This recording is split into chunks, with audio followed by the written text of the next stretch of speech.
Hey everyone, welcome to our last session on Hinduism. Last time we talked about various yogas, ways of reuniting with or reunification with Brahman. Today we'll take a look at the fourth yoga, which is Jnana Yoga. It's the approach to reunification through the intellect, through reason, through reflection, through study.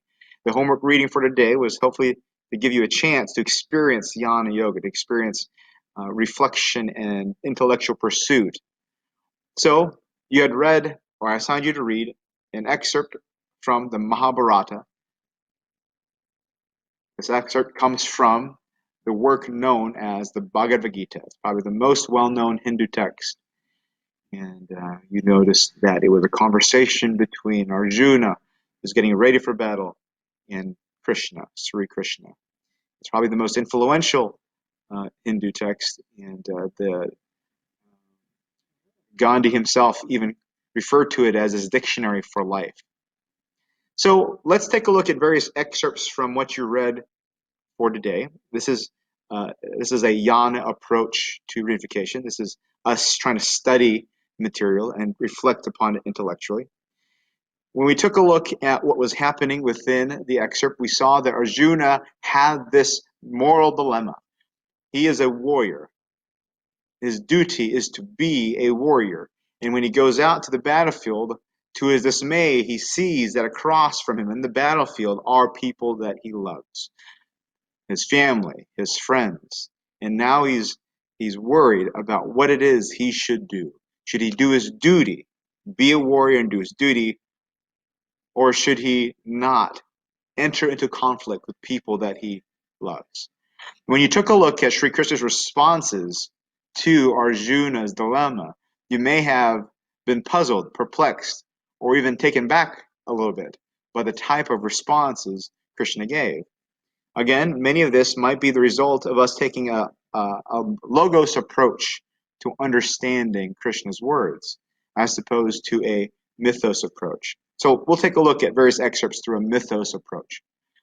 The first quote we'll take a look at comes from page 10. Death is certain for the born. Rebirth is certain for the dead. You should not grieve for what is unavoidable. At first glance, it seems pretty heartless, right? People die, people get reborn, so why are you worried about this? Let's see, as we continue further, what this might mean, what experience this might be pointing to. Page 11. Even if you consider this from the standpoint of your own caste duty, you ought not hesitate, for to a warrior there is nothing nobler than a righteous war. Again, at first glance, this seems like something that could be used to justify bloodshed, something used to justify getting into violent confrontation with people. Okay. Let's try to relate to the experience being expressed here. What's the experience being expressed? It's one in which we are in conflict with, or we have the choice of being in conflict with people that we love. And the reason we feel like we might, or the reason we feel like we should, or potentially should participate in the conflict is because of some sense of duty. Have you ever experienced that at any point in your life where you've wanted to, or you've faced the choice of entering conflict with somebody you cared about versus ignoring what you feel like you should do, your duty? Here's a couple of examples when you might have felt this way. Have you ever experienced with a parent maybe their behavior not being what you think it should be, them doing something you think is wrong, and you feel like maybe you should enter conflict with them to express that, to let them know that what you think they're doing is incorrect behavior? Or maybe there is a political issue that you feel very strongly about, but you know that if you bring this up with the people that you love, there's potential for great conflict there. The Bhagavad Gita may be pointing to these experiences, not literally an experience of warfare, bloodshed, but an experience of conflict with people that we care about because we feel like there is something worth fighting for, something dutiful that we should do here, maybe to correct a wrong, to make sure justice is being served, to make sure that ethical ideas are clear into the minds of the people that we love. Maybe it's this sort of conflict, this sort of experience that Krishna is pointing out to us we should engage in because it's right to do so, and not necessarily physical war. I'll give you another example. What does it mean to do your duty? In previous lectures, we looked at this in terms of the caste you are born into or the stage you are in life, right? That will help dictate or determine what your duty is. And in most of the time, we're talking about occupation. We're talking about what you should do with your time. Can you think of what else duty might mean? Duty, in another sense, might be referring to what you should do, what's more authentically you. Duty is, in this sense, you participating and living in the world in a way that best suits who you really are. So you can imagine then when we hear the idea of doing your duty within the context of Bhagavad Gita, maybe we can sense an interpretation or get an idea of an interpretation where what we're being led to is the experience of confronting people who will not allow us to be ourselves, that won't allow us to be authentically us. Can you relate to that in any way? Mom and dad telling you you shouldn't be an artist, you should be a doctor. Or culture telling you, you shouldn't dress this way. Or this is the proper way of doing things in our culture is to dress this way instead. Maybe you can relate to those experiences and see, and then as a result, you'll have a better position or a better context with which to interpret the words or the dialogue had between Arjuna and Krishna. Let's take a look at another passage. In the calm of self-surrender, you can free yourself from the bondage of virtue and vice during this very life. Devote yourself, therefore, to reaching union with Brahman, to unite the heart with Brahman, and then to act. That is the secret of non-attached work. So what is this referring to?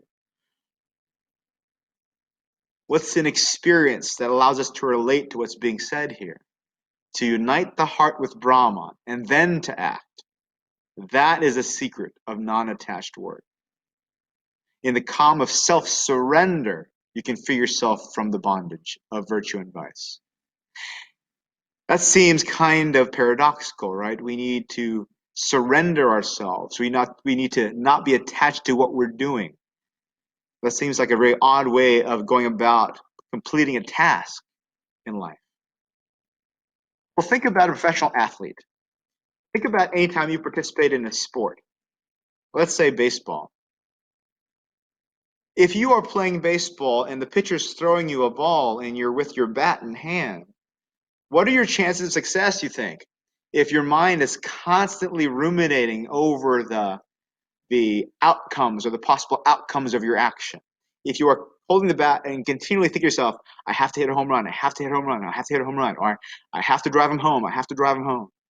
If your mind is attached to the outcome of your activity, there's a chance that you will not be able to perform well in the activity. When athletes talk about being in the zone, they often talk about losing themselves in the moment. When they say they're losing themselves in the moment, that refers to them not being worried about the outcomes of their actions. It's not something that's preoccupying their attention. And as a result, they're more relaxed and able to respond to things as they come. If you think about a figure skater who takes a jump or a leap, what might happen if right before they jump and leap, they're starting to worry about the outcome of their actions, the outcome of their work? They may tense up, become stressed. The anxiety might then ruin their jump. Think about activities you get stressed out about that cause you to have anxiety. If you're dealing with schoolwork or you're preparing for a test, how well would you prepare, you think, if your mind was constantly fixated on, I have to study to get the A, I have to study to get the A, I have to study to understand everything, I have to make sure that I memorize everything? What often happens is that when we become too attached to the outcomes of our actions, our minds get so preoccupied with worrying about the outcome that we don't leave room for it to actually study. When we're dealing with a problem, if we become so attached to the outcome of our actions, we may not leave room in our minds for contemplating how to really best approach the problem. Maybe those experiences, when you felt this way, might give you a better understanding of what that passage on page 13 was referring to. Let's look at a few more. Page 8. The truly wise mourn neither for the living nor for the dead. There was never a time when I did not exist, nor you, nor any of these kings, nor is there a future in which we shall cease to be. That which is non-existent can never come into being, and that which is can never cease to be. Realize that pleasure, pain, gain and loss, victory and defeat are all one and the same, then go into battle. You must be free from the pairs of opposites. Poise your mind in tranquility. Again, logos, at first glance, some of these statements might seem paradoxical, might seem nonsensical. In order to have a mythos approach to understand this, we must have a larger context of the experience from which these quotes are coming from. So let's take a look at the big picture within Hinduism, the big mythos, the big underlying narrative of Hinduism. We have this impersonal ultimate reality, Brahman, and Brahman is that from which everything arises. It's that from which all things come, even us. So here we are, born from Brahman. We are born, we live our lives, and then we die. And after we die, in Hinduism, the mythology says we get reincarnated. We are reborn into a new form. That person, that thing that's reborn is Atman. That's the thing, that's the part of us that's separate from all other people. It's the part of ourselves that distinguishes us from John or Joe across the hall. Atman.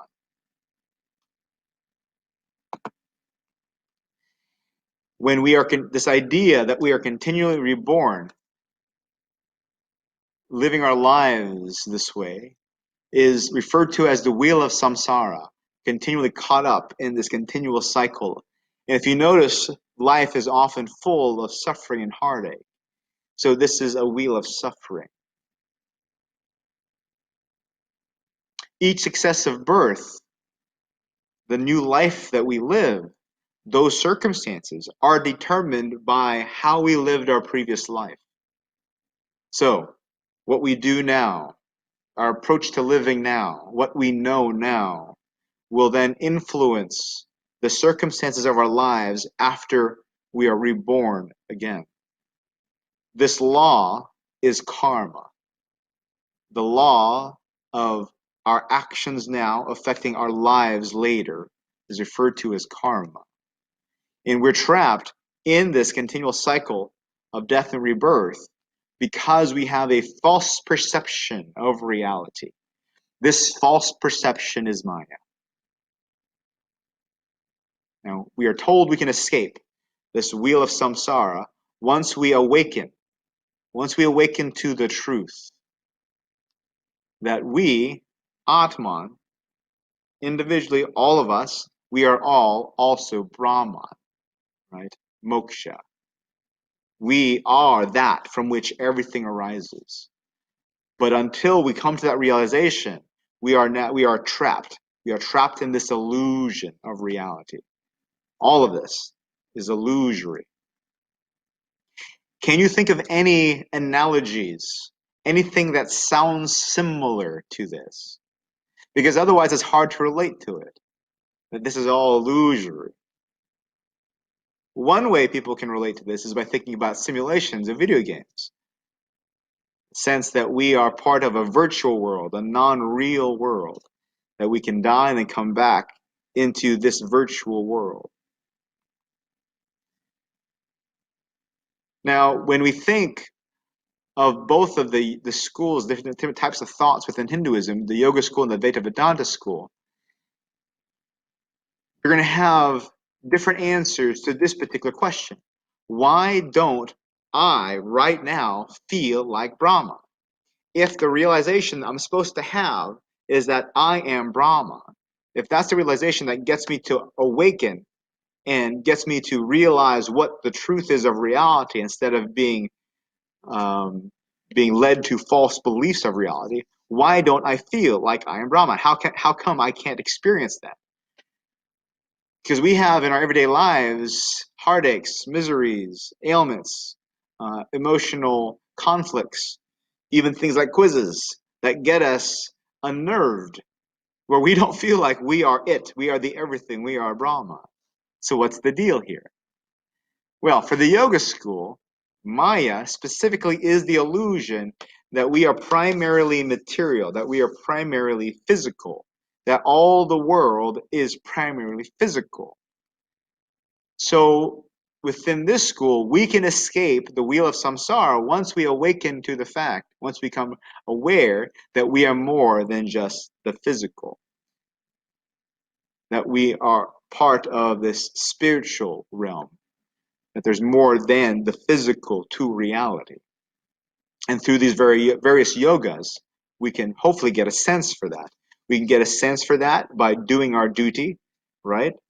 To the extent that we get lost in the activity, that we're no longer attached to the activity, because when we do that, we are no longer attached to a sense of self that's grounded in the physical. We can do this by devotion and love, right? Bhakti yoga, where because we are emotionally involved with something or someone, because we give ourselves emotionally, maybe we lose our sense of self that's grounded in the material and we experience something beyond that, right? Something that we would call spiritual. Maybe we can get a sense for this by doing meditation, by getting past the limitations of our physical selves. Maybe we can do this through study, like we did with the Bhagavad Gita. Through the reflection and study, we get the sense that we are more than just the physical. Now, the Advaita Vedanta approach to this is to say that Maya is the illusion that there is a distinction between the material and the physical. So within the yoga school, there is a material, there's a spiritual, and we need to realize that we can transcend the material to know that we are also a spiritual essence. But within the Advaita Vedanta belief system, there is no distinction between the material and the spiritual. In Advaita Vedanta, that is the illusion. The illusion is believing that there's a separation, that there's material, there's spiritual, there's a difference. That's the illusion for Advaita Vedanta.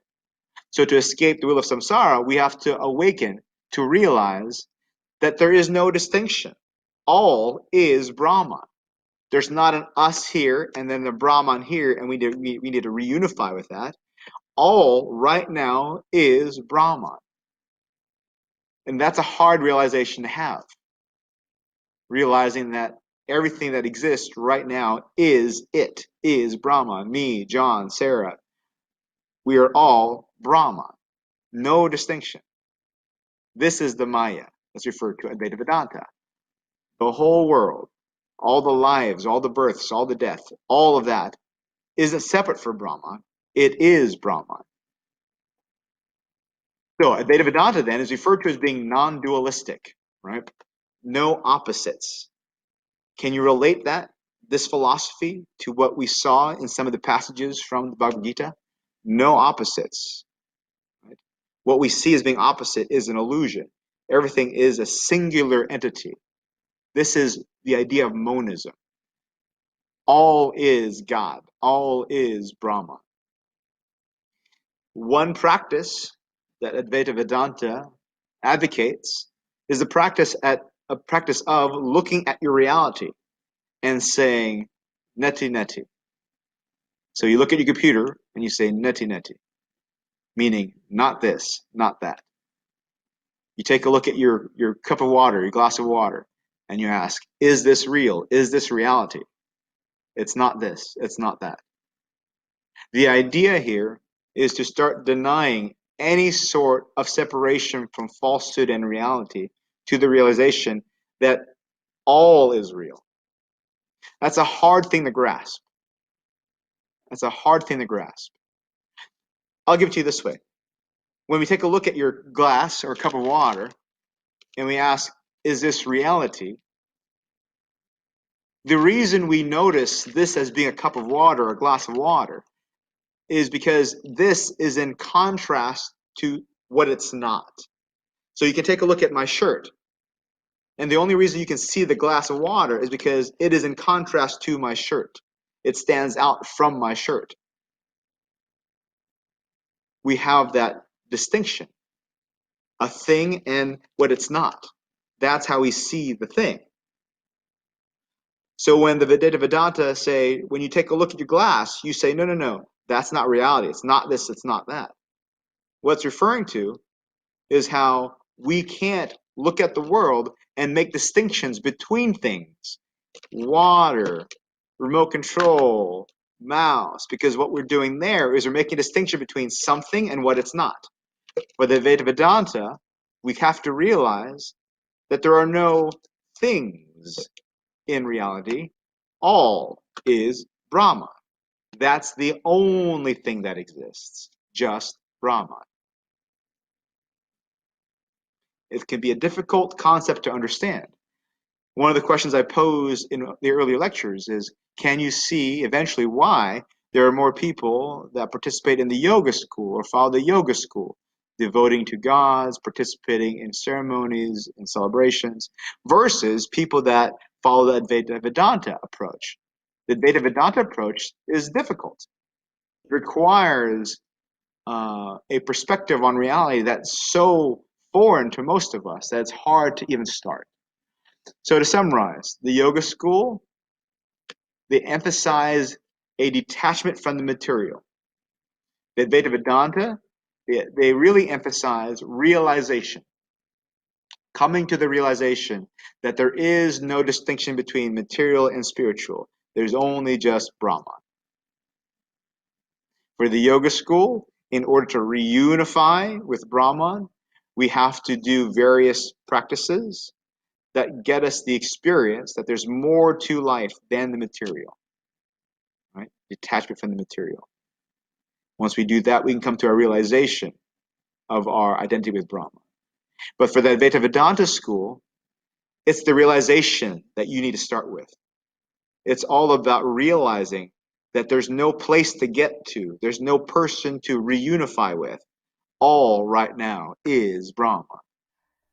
So now we're in a position where we can reflect upon the three questions that we laid out at the very beginning of the week that will hopefully give us a better sense for the mythos of the religion. So the ultimate nature of reality, according to Hinduism, is Brahman, right? Or if you like, Moksha. So remember, Brahman is reality.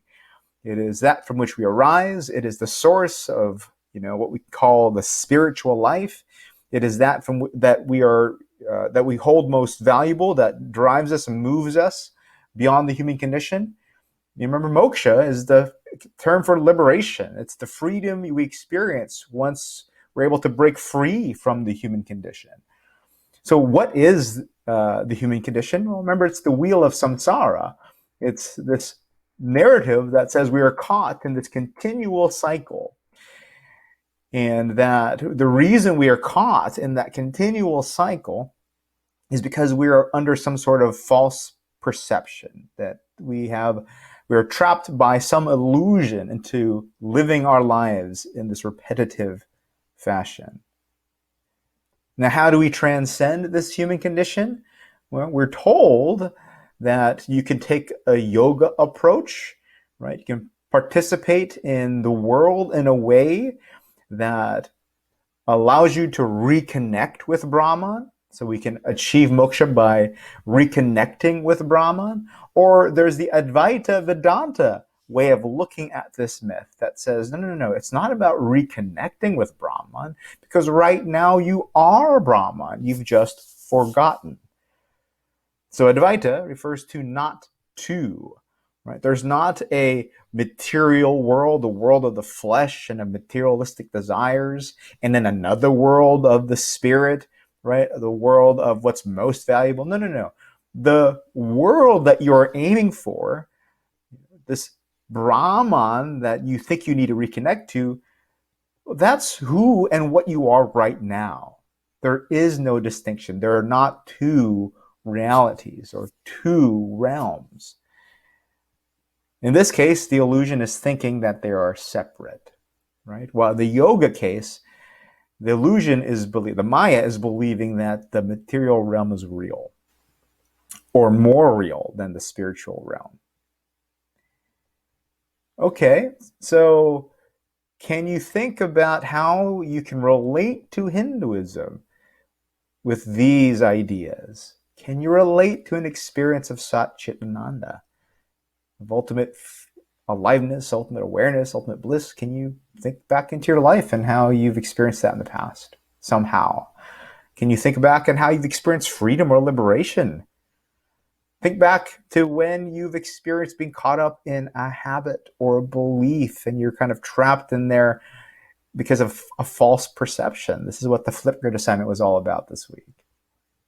Can you relate to any of the yoga practices? And this is your homework assignment coming up at the end of the week that we'll talk about in our live lecture together.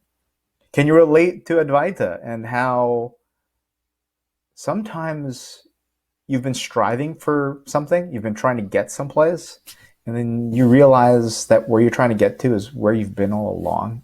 That there's no two places. There's no. It's an illusion to believe that. Okay, well, what else will help us relate to the mythos of the religion? Well, what stood out to you as you went through the lectures so far? Was it the emphasis on like authenticity, the fact that there is a more true self, a higher self, right? Maybe you can relate to moments in your life where you felt more authentically you. Was it maybe the idea that there's more to who you are than you thought? Probably, right? You can probably relate to that somehow, where you had an image of yourself and then later on in life you realized that there was more to you than that story. Maybe the way certain people treated you when you were a kid and you realized, oh no, I'm not those names they called me. I'm more than that. Or maybe it's just your skin color or ethnicity and you realize, no, I'm more than the labels people place on me. Can you relate to that in any way? Maybe you can relate to Hinduism with the idea that there's a unity with all things, right? All is Brahman. Maybe you can relate to this feeling that we're all connected, right? Remember, mythos is about looking at your experiences as a human being and trying to relate to the experiences of a certain group of people. And we're all humans. We all have similar experiences. And then once you can relate to that experience, the mythos of what they're describing, the better chance we have of understanding everything else. So when we come back to our live lecture, we'll talk about three things. We'll talk about these yoga practices in relationship to getting you ready for your homework assignment. And I'll answer any questions you have about the big myth of reincarnation and Brahman in our live lectures. And there's kind of an important question to ask yourself. If you follow this, right? If this is the story that guides your life, if this is the myth that guides your life, if you are Brahman, if you are it, right? If you are that which created all things, you are the underlying source of reality, why did you put yourself through the wheel of samsara? Why did you decide to give yourself the experience of all of these different lives and things that are all around you? Okay, so we'll talk about all of that and more in our live lecture.